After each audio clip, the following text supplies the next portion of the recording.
this industry, you require skill. If you don't have skill, you cannot make the right level of investments. You can't even have the right level of corporate governance. Who are the kind of people who want to be on your board? All of that depends on the level of investments and the kind of business that we have. I think for the regulator, since I came into this industry, what I felt was that we don't really have a regulator, we have a businessman. The regulator needs to do the business of regulating. I think that the mindset has to change now from providing new licenses to looking at how can we consolidate this market? How can we, increase the sort of the level of investments that this market is able to attract? You cannot go to the bank if, for instance, you have a small business. But when you come together, you know, they say if you want to go far, go together. If you want to go fast, then you go alone. But I think we all want to go far. We want to make sure that we have an industry that is not tainted. The industry in itself is tainted because the perception is that this is an industry full of, you know, I don't want to use the word on this stage, more or less like people who you don't want to necessarily be associated with. So we need to change that story around this industry. We need to go into mergers, acquisitions. John has also spoken about it. I always say that, look, if you have 10% of a $10 billion company, it's much, much better than if you have 100% of a $100,000 company. And we need to change that mindset. I think as Ghanaians, a lot of the time, we think I must own. And we need to shift away from that perception and that mindset and look at how we can build an industry that is worthwhile, an industry that is equally, you know, when you look at the telecom sector, it could have been an industry just as, the oil and gas. But telecom has how many? I think just about 4 operators, and even that one, there's one dominant operator. We need to start looking at how can we consolidate. Let's talk to each other. Let's, you know, encourage each other, and let's have the conversation around consolidation, mergers and acquisitions, rather than new licenses. I think the regulator, I would wish that they were here to know that, look, this conversation has to be taken further, and we really need to change the perceptions and how this industry is operating today. We also want to build an industry that others are willing to come into, particularly professionals are willing to come into it and be able to contribute their quota to this industry. Thank you very much. Thank you. Great submissions by our panelists. Please, let's give it up to them.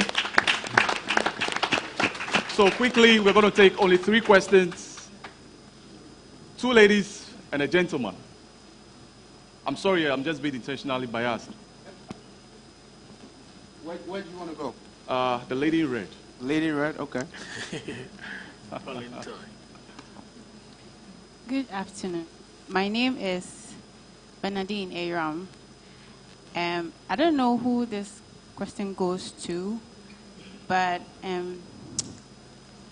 what really is the plans that since everybody here is talking about money, since many people are here. We can't hear you. Can you kind of speak louder? Many people are here. I want to know if there's any policy for companies, especially, for example, let's say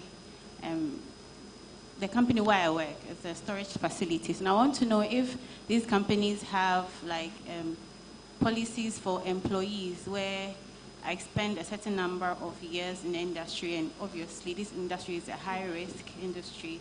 So if at any point I get injured or anything, is there any package for companies that employees can fall on and say, okay, this has happened to me, so there are these insurances in place for me? And then I also want to find out if there's anything for AI, as the world is moving crazily into tech and AI also.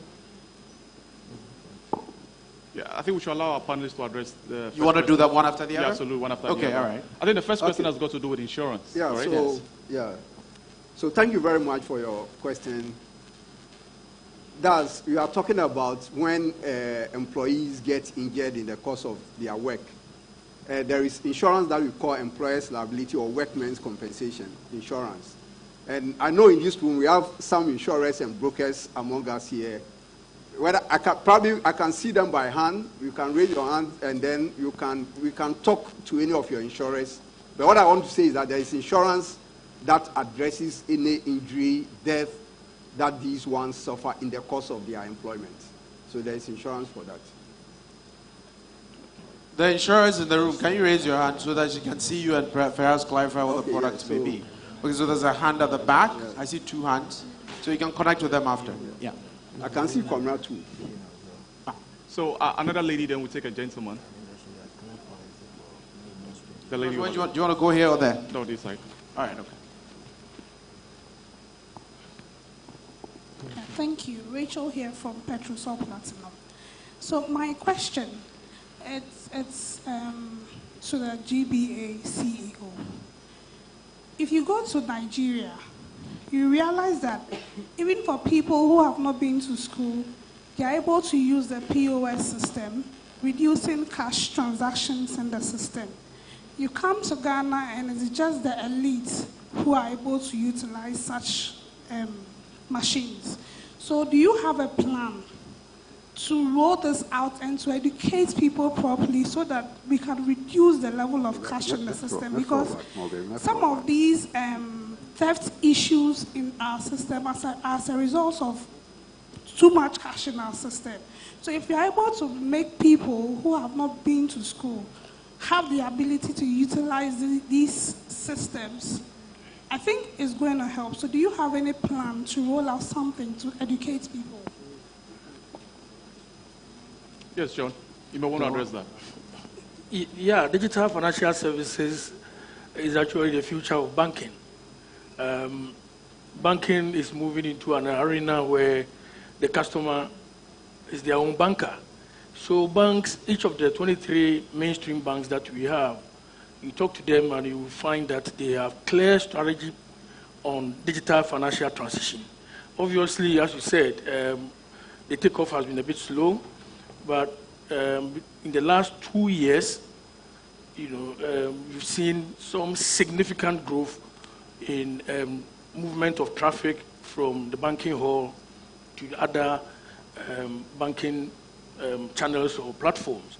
So yes, you can just talk to any of the banks, and sometimes we overemphasize illiteracy to be the reason behind why people are not using these other digital platforms. But our experience, we've done some work in that area, points to the fact that it's actually less than 15% of the decision to do or not to do. It's just familiarity with what we have. Change is difficult. And the only reason we saw that quantum leap in the last 2-3 years was basically driven by the experiences we all went through as a country or globally when COVID meant that you couldn't actually walk to the bank, and the bank had already invested, and all they had to do was to activate for their customers. And all of a sudden, people we thought could not read or write, and for which reason they are not able to use these devices, started using them. So it's more of public education and also deepening financial inclusion and financial literacy. And when we talk about financial literacy, we assume that you have to be an illiterate to be financially illiterate. You can actually be a professor and be financially illiterate. It's understanding the financial products that you have and how you can deploy them safely. There are people who are lecturing in Legon who are still writing their password in their diary. Password to their ATM cards in their diary. So somebody gets the password, gets your card, then you are gone. And the way to move traffic to this platform is to ensure that security is fortified and people don't go burning their fingers because they decided not to go for cash, but they transacted on their phone. So the transition is ongoing. There's a lot more work we need to do. So we'll take our last question. Where do you want to go, George? You want to go to the back? Yes. The people in the front have spoken a lot. Maybe we should explore the back. Let's take the back. There? Yeah, that's... Or we should give the other lady an opportunity. A gentleman has spoken a lot.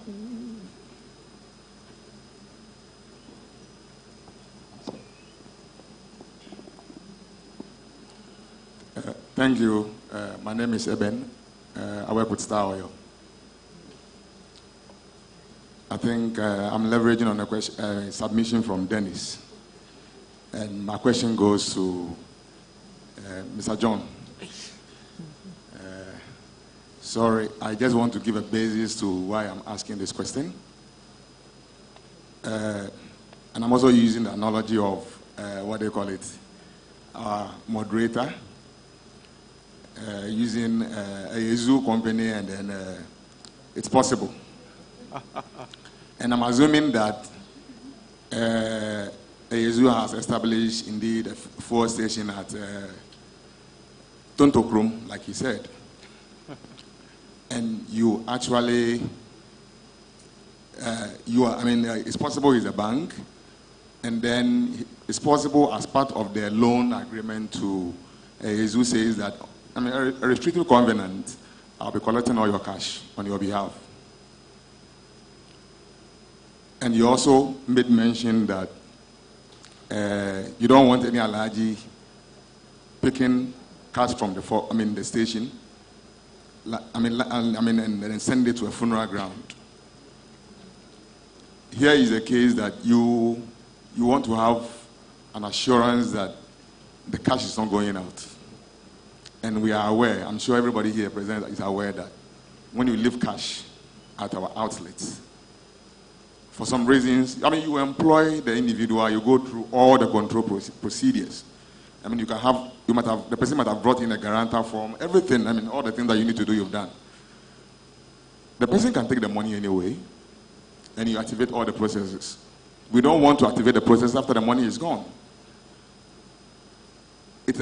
My observation is that there are instances that the banks on daily basis don't want to collect money. And this creates a lot of problem at the station. Because, Mr. John, Saturday, Sunday, before Monday, money can be gone. Let me add holiday. Huge monies can be gone. Now, a Yezu will not be looking good per your profiling. Just because maybe you've not put in enough infrastructure or systems to be able to collect those monies on a daily basis. So my question is, what are you doing about this? I think everybody here in present, I can hear people whispering. We are all concerned. Thank you. Thank you for your question. Thank you very much. Yeah. Josh, can you make one more exception? Yeah, we're going to give two concessions. Okay, all right, good. Two is fine. The very first one is going to be the gentleman sitting by Mr. Henry Osei. Okay. And then the last one is going to be the General Secretary for the Importers Association. The Executive Secretary. Okay. So, can it be abstaining so the MC can hand the mic to you? Thank you very much. So mine is not actually a question, but a comment. I want to thank you very much for this very insightful engagement. In the spirit of sustaining our business, I also think that we, the OMCs, we have a problem. And some of the colleagues were busy talking about margins here and there. Today, most of the margins problem are self-induced, the OMCs. We are creating them ourselves. We are just putting out prices out there that is making it very difficult for the industry to thrive. So as we discuss this, for us to grow as a business, then we the OMCs that are also pricing way below how much we should be pricing at the pump, please, let's help ourselves to correct it so that we can all thrive. Because sometimes look at the prices that the OMCs are quoting. It's not healthy. It is killing prices. It kills the industry. So and that is one of the reasons why we are not able to go to the bank. Because at the end of the day, you ask yourself, what margins are you making? To go to the bank and be paying 29%. You can't. So some of the problem is coming from us, the OMCs. And I believe if the OMCs here can look at it, it will help all of us. Thank you very much. Thank you. Thank you. Mr. Jonewa, kindly address the question that was asked by the gentleman at the back. Then we'll take our last one from Mr. Executive Secretary. Yeah, the question boils on two things. The first one is this.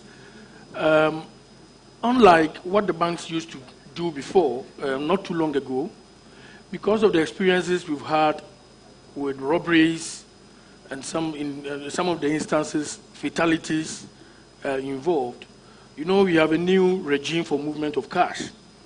If you are a bank, you cannot move cash from point A to point B if you are not using a properly certified van by Bank of Ghana and the Ghana Police Service. So the era of using pickups to pick up 5,000, 8,000, 4,000 from pockets of places is now difficult to achieve that. So how do we navigate this terrain? Two ways. The first one is then you, the OMC, must agree to a certain form of compensation that will allow for the bullion or the CIT company to be able to move to your location. That is, if you want it that way. And in a lot of the instances where we have robberies at the filling stations, the robberies happen and money is taken within the periphery of the station. What about operating a proper safe mechanism there, where because people come and they have to do quick and leave, where you have a safe somewhere that the process that as and when these guys make sales, they can quickly go to vote, account for it, and then deposit. You have a mini bank, you know, and it all boils down to what extent do we want to invest in the business that we want to do or we are doing. You cannot offload everything onto the bank, that the bank should do this. I mean, can you imagine moving a bullion van from a bank branch all the way to pick 3,500, 5,000? I mean, the cost effectiveness of that engagement, it just doesn't make sense. So we just have to take on some of these responsibilities and see how we can also protect our businesses. Right. If there's a nearby branch, you can have an arrangement with the bank. If there's a nearby rural bank, a nearby even savings and loans with a vault, you can have an arrangement where overnight deposits are deposited there, and then you have an evacuation the following morning. It's done. But a little problem I have, and please forgive me if I'm going on a tangent that is more or less like I'm talking too much about the way we run our business. When we OMCs or Ghanaian entrepreneurs take offer letter, the only place they look at is the dotted line. Where should I sign? The fine details in this, some of these things are spelled in the offer letter that are very difficult to comply with. All you have to do is to discuss with the bank and find creative ways of amending or making it less Herculean on you. And the bank also properly protected, maybe through other mechanisms. But because we are so excited, maybe there's been some delays and money is coming, we just go straight to the dotted line. The difference between that Ghanaian and the Chinese man is this. You give an offer letter to a Chinese man, he's taking it to his office. Next time when he's coming with an interpreter. Every sentence you explain to him. Because he is taking the loan and he doesn't want to pay the interest. So he wants to make sure everything there he can meet the requirement. But we are driven by what we're going to use the money for, instead of whether we'll be able to repay the loan. Yeah. And we need to have a different psyche when we are signing on those dotted lines. Sometimes we are signing our businesses away, our houses, our cars, our retail outlets, we are signing them away. But because we did not concentrate on two clauses. You know, so it's just a matter of a little bit of advice to the business community. Yeah. Okay, thank you. Thank you so much. Let's take the last question.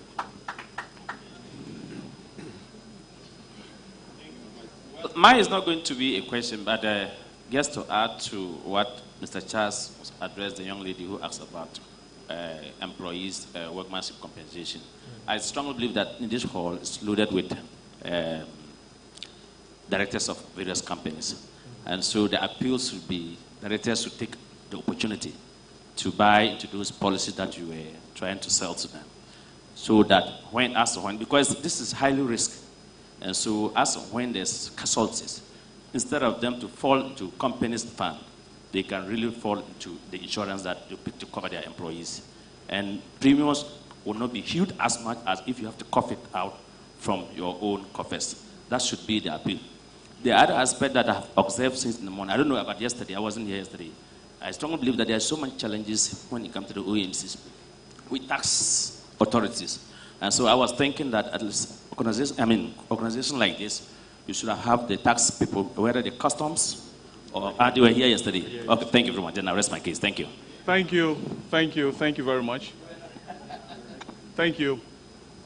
No, it's a lady that asked a question. No, I think. Thank you to our distinguished panelists for making time out of their busy schedules to be with us here.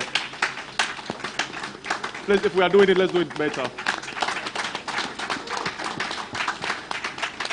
And also thank you to your very good self. So if you're clapping for yourself, you may want to clap better. So a lot is learned, a lot is gained, the present is nurtured, the future holds pleasures. Thank you. You can do better for George. You can do better for him. He asked us a question from the beginning. A zoo, and it is possible, but no, George, please join us here. We're going to take a photograph, and I think we have some goodies as well for you and your panel members. But he didn't ask the question. So before I bring Dr. Riverson up, you are representing all the OMCs gathered here. No, he asked the question from the beginning. In a scenario with a zoo OMC, and then it is possible bank. You are opening your eye. So he gave us a very brilliant scenario about a financial product that has been provided to the OMC and all of that. But perhaps in your own reflections, you know, after this conversation, you can indicate what the future would look like for ASU and its possible bank. But yes, ladies and gentlemen, please put your hands together for them. We are going to take a photograph. Where's my photographer? Please join us. Okay.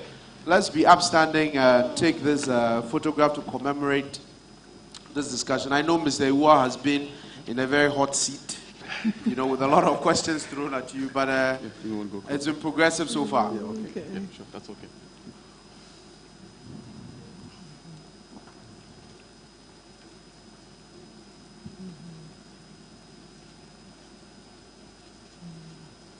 Yeah, awesome. Please, another round of applause as they take leave of us. And at this point, I know we have way exceeded our time that we had already advertised for this session. But the conversations were very interesting and exciting. And so we hope you have benefited from this. But at this point, I'd like to bring up Mr. Doi. Let me not reduce you to Mr. My brother, I haven't seen you. Let me at this point bring up Mr. Tizad Ansa, who is the head of compliance and operations at COMAC, and he's going to perhaps help us wrap up on some quick announcement. Please, a round of applause for him as he joins us up here. We shall take a few comments and announcements, and right after that, we shall continue with the rest of the items you have lined up. Mr. Tizad, over to you.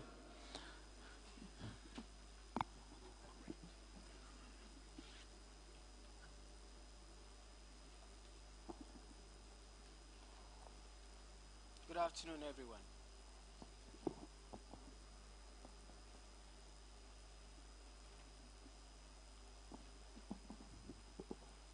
So, as part of this year's Downstream Dialogue, we want to also announce one of the events that will be featured in 2025, which is a very critical one, called the COMAC Safety Week celebration.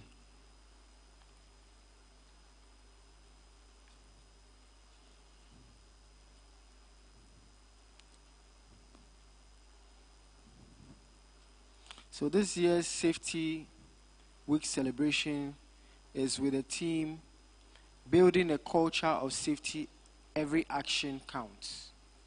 Building a culture of safety, every action counts. We believe that safety is not just a priority, it is a core value that guides every aspect of our operations. This celebration is an opportunity to reinforce this commitment, engage stakeholders, and equip our workforce with the knowledge and tools necessary to ensure a safe working environment for all. We'll be having it from the 9th of June to the 13th of June 2025. The first day will be the launch of the program, and then we'll have a bit of fire safety demonstration organized by the fire service on our behalf. So everybody who is going to be available will be trained on fire safety. Then we'll have safety training for COMAC members, 2-day training. That will be on the 10th and 11th. And it's free. The training is free. We will also have an advanced safety training on the 11th. And then we'll have a 4-course safety day where OMCs are tasked to run either safety training programs or teach people who come to their forecourt on the safety that they have in store, or they can do a toolbox meeting, or just the assign of the CEO can give a speech on safety. We expect that as you do this, pictures and videos are going to be taken and then sent to us, where we will actually post them on our various platforms. But then the truth is that we've had situations whereby this is a single-day program, but some people have done it way over a month. And we still would expect, if you have these pictures and videos, you can bring in up. So the 13th will be the closing ceremony, but we'll still be expecting all pictures and videos from the various OMCs. Also, we will be having the Petroleum Fan Games this year, somewhere in September. So we want you to be aware. Thank you so much. Thank you very much, Mr. Tizard, for these activities that you have outlined. I think safety was one of those things that we talked about extensively today, and I'm sure in the course of the 2 days that we've been here.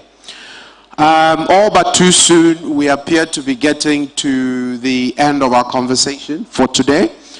Let me take the opportunity to acknowledge the partners that have made this possible, from diamond sponsors including Star Oil, Goil PLC, Total Energies Marketing Ghana PLC. Please, a round of applause for them. And also our gold sponsors, which include Vivo Energy and Zen Petroleum. Please show some appreciation. Our silver sponsors, Frames Oil, Petrosol Platinum Energy Limited, Icon Energy, Trinity Oil Company. Please, a round of applause for them. And in the bronze category, we've had Express Gas, Vigo Energy, Anandale Gas, Mamba Gas Company Limited, La Cliam, and Imperial Links. Please show some appreciation for them.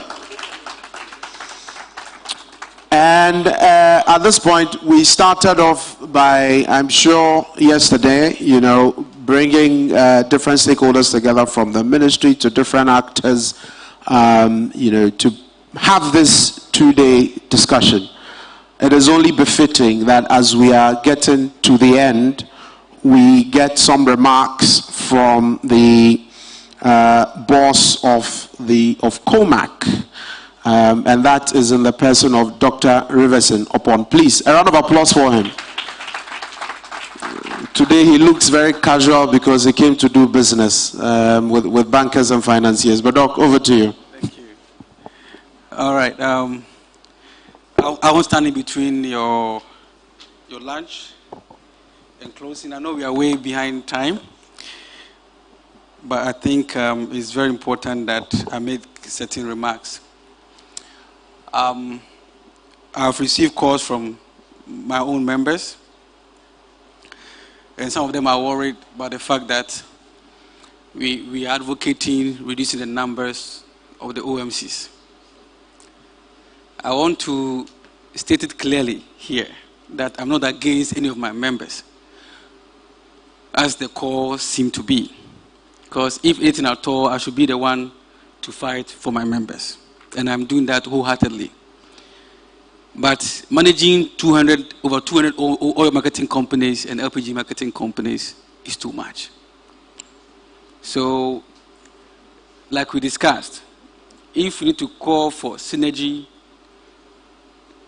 merger and acquisition, we will have those discussions. The economics has been proven.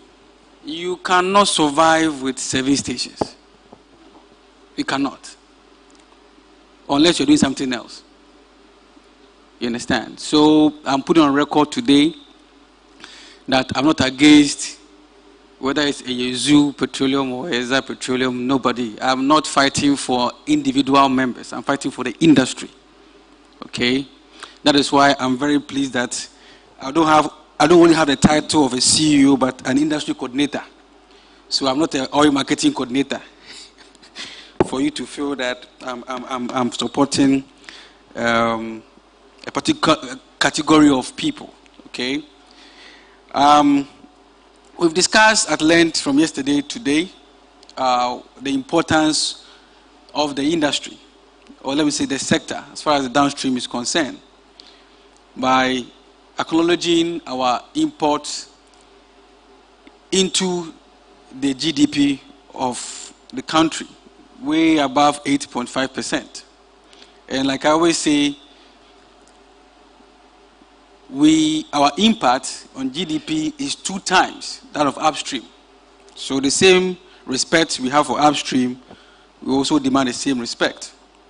And like I said yesterday, COMAC is an advocacy institution, and we are really committed to shaping policy, as you've seen here yesterday and today, and regulation that promote efficiency, investment, and innovation into the sector.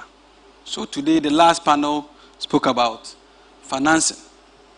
What are some of the innovative ways of doing business and still maintaining your relevance in the economy?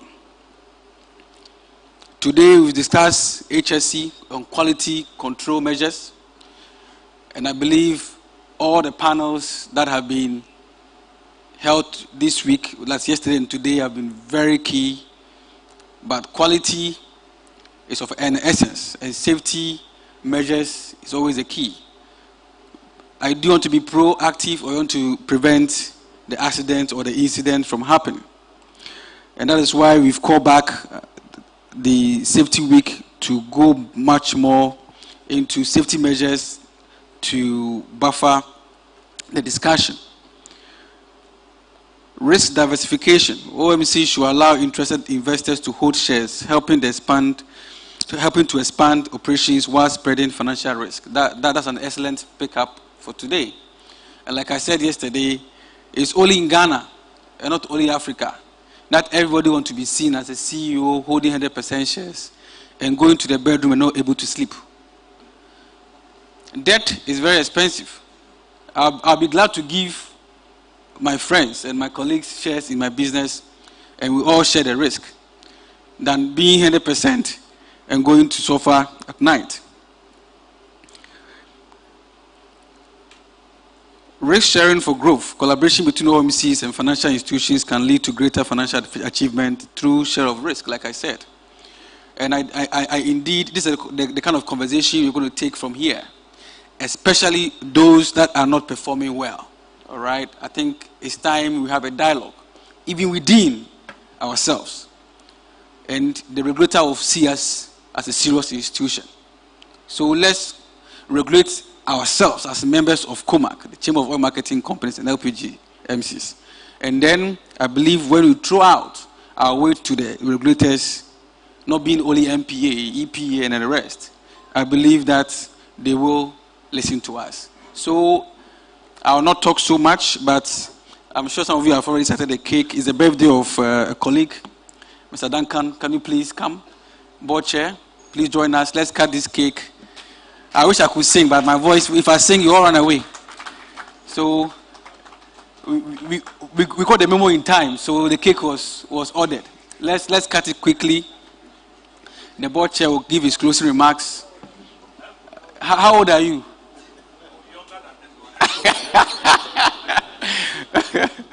All right, so I should come? Okay. Anybody with a very good voice can sing for us. But me, if I try now, what you want to sing? No, I can't sing. You know, you are better than me. Just to say that happy birthday to Duncan. Duncan, so on your papa there, but I mean, my fan is so happy birthday.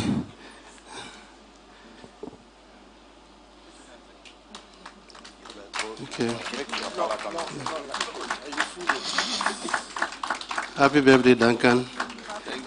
May you live to see many, many, many more of this special day. And plenty more.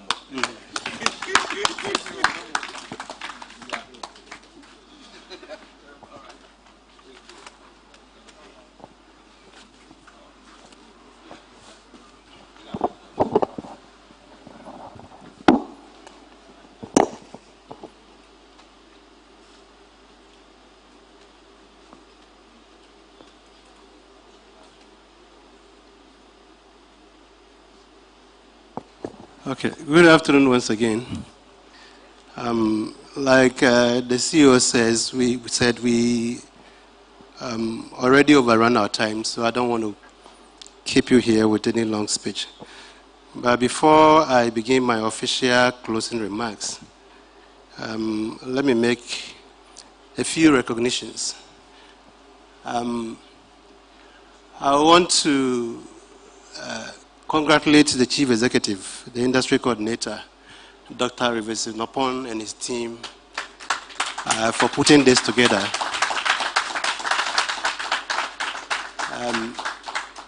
The kind of energy he and his team have deployed on our industry is very exciting, and we hope that this will continue.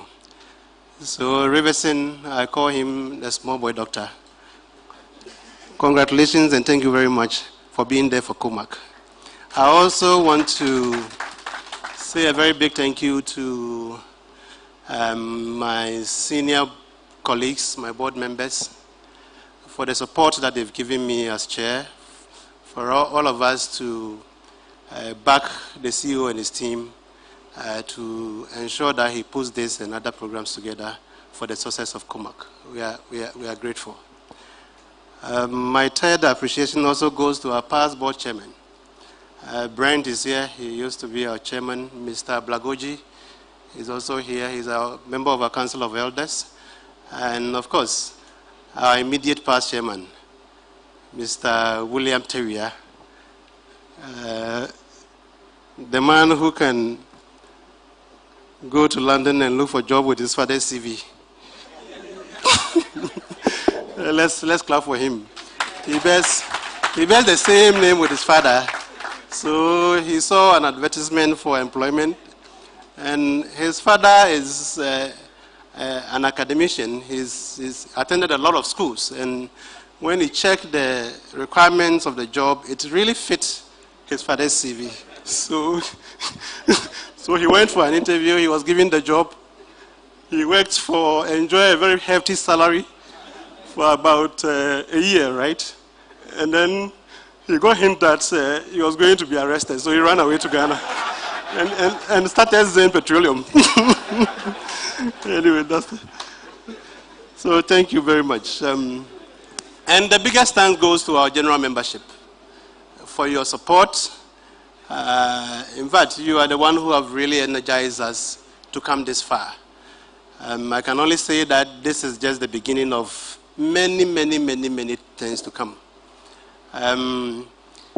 We say the sky is the limit, but at COMAC, the sky is the beginning of the limit. So we appreciate your general support, our general membership, all the over 200 OMCs and LPGMCs. We appreciate the support that you have given us. Please keep giving us the support. Criticize us constructively when you may. Tone down the insults, but support us to grow COMAC for all of us. Thank you very much. So I now go on to my official closing remark. It's a very short, we won't be long at all.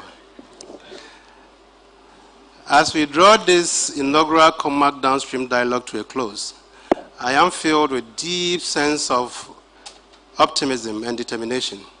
Over these 2 days, we have engaged in rich, constructive dialogue, delving into the multifaceted challenges and dynamics opportunities that characterize Ghana's downstream oil and gas sector. Our discussions have been both insightful and action-oriented, highlighting the critical needs for innovative policies, strategic partnership, and enhanced regulatory framework. Together, we have examined issues ranging from regulatory bottlenecks and its restrictive policies to infrastructural gaps and financial constraints.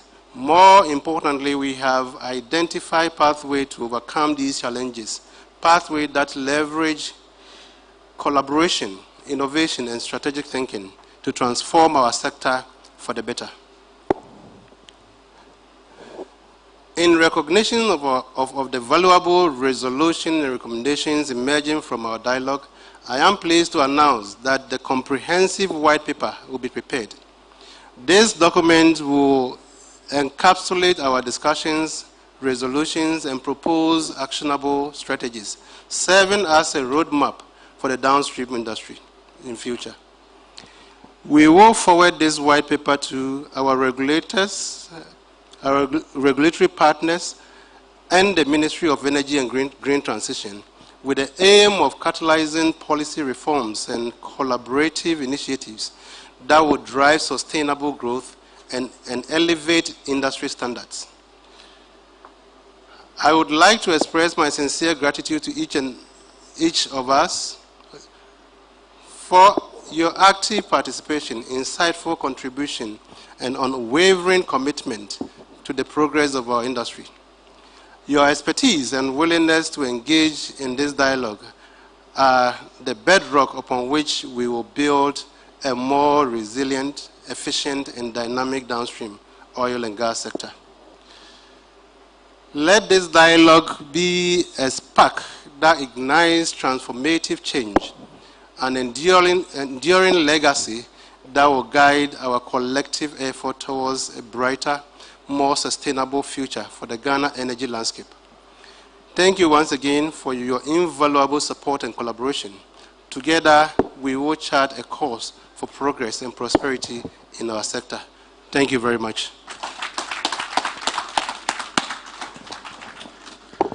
Thank you very much, Mr. Gabriel Kumi, for those remarks. And as he said, nobody is going to stand between you and lunch. On that note, my name is Patrick Stevenson. It's been a pleasure having you. Good afternoon.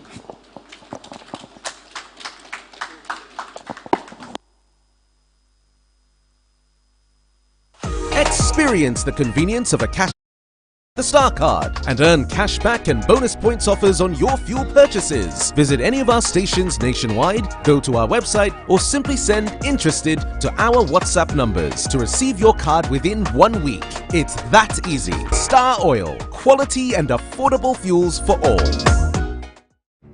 It was just another day for this gas station attendant. Yet, without knowing it, he was about to do something extraordinary.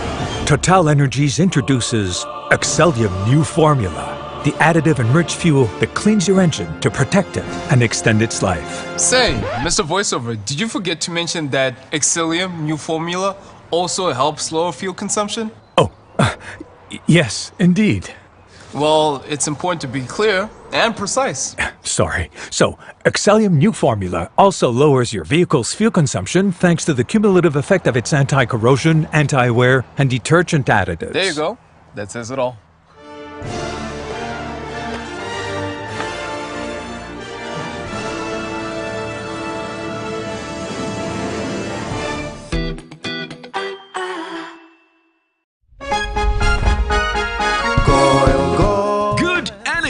Brings you quality choices with Goil Super XP. Available in many Goil stations nationwide. It is fortified with special additives that help your engine perform better and use less fuel. Branch into a Goil station today and energize your ride with Goil Super XP, compatible with most vehicles. Goil Super XP will fill ya, huh? Will be feel. Goil. Good energy. Ja, ja, ja.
Fueling Ghana's progress, shaping its economy and safeguarding its energy future.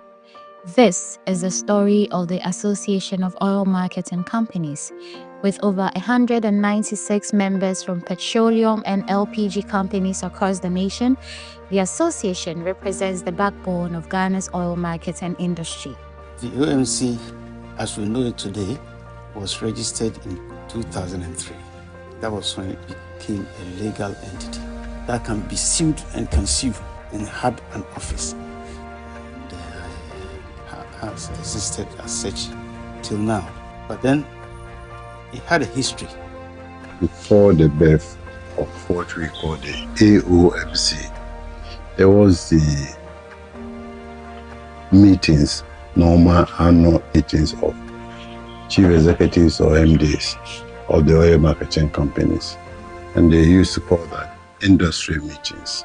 It started when the then existing oil marketing company, many years back, even dating back to the 60s. Up to the middle 90s, we only had the multinationals operating in the downstream industry. The only local company was Goel. Even Goel initially was Ajip. I think before even Goel and Tor came in, they used to import all the products by themselves. Individual companies, they were competing by importing the products. It was a loose association at that time. Friendly loose association. To do things of common interest to the players. We needed somehow to relate with the entities that existed that managed such facilities like the port. So there was a need to coordinate the affairs in such a way that it doesn't become destructive to the companies and to anybody. The formation of this AOMC was necessitated by promoting unity and settling of a dispute among the oil companies and ensure fair competition. The way the industry was expanding, we needed to advise the Minister of Energy on the way forward. So we needed a secretariat where all the oil marketing companies could come together and make inputs. And the chairmanship or leadership rotated from one oil marketing company to the. Most of the time, for the sake of government accepting some of the things, the industry, the Goel championed most of the discussions to government. But what I'm saying is that there was this rotation. At one time it would be at Shell, and the industry meetings would be at Shell and chaired by the Shell managing director. It would be at ELF, and then ELF will chair. It didn't have an office. So if MD of Shell is handling it, it will be there. He will be in the office. The records, he may have files. It was not formalized that much. Then with time, in 2003 or thereabouts, the group drew up a constitution and it was adopted. And then at that point in time, it was necessary to appoint one key person as the coordinator. Somebody who understood the industry but was not an officer of any of the companies to do the work of the coordination. And this fell on Josiah Kofi, who was also the managing director of Shell, but retired. But he passed away unceremoniously. So when he did, we lost all our records. A month or two or so after, Mr. Bano was appointed to do the coordinatorship job. Then the industry, they said, look, this gentleman has been an old man in the industry. Why don't we grab him to do this job for us as an industry coordinator? At 2002, thereabout, immediately I retired, So I started, no office, nothing. What do I do? Even though I knew what I was going to do, but then I thought it might be properly organized. So what I did was that I want to get an office. That was the time that Goyle decided that we cannot allow the thing to be like a portfolio businessman carrying things around without an office. And if that happened, and we also left. Death, nobody knows when, but the person can even resign, you can go, and everything was like for him. So I decided, I was then MD of Goyle, I decided that look, I would offer an office for the, as a partner of the coordinator at that time. So he said, look, Isaac, my regional office behind Japan Motors, I think I can give you a place as a temporary visit. So we gave us a place. So this is where I started settling down as an office. Before then I had two ladies, I think Jamama and I think Susie. So from Goyle, an office was taken at Laboni and subsequently moved to Pimpa, where you are. And, as we moved on, and then the industry was becoming more and more competitive, and it was expanding. As the association grew, so did its ambition. The call for deregulation set the stage for a bold new era, one where the markets could thrive under the principles of fair competition.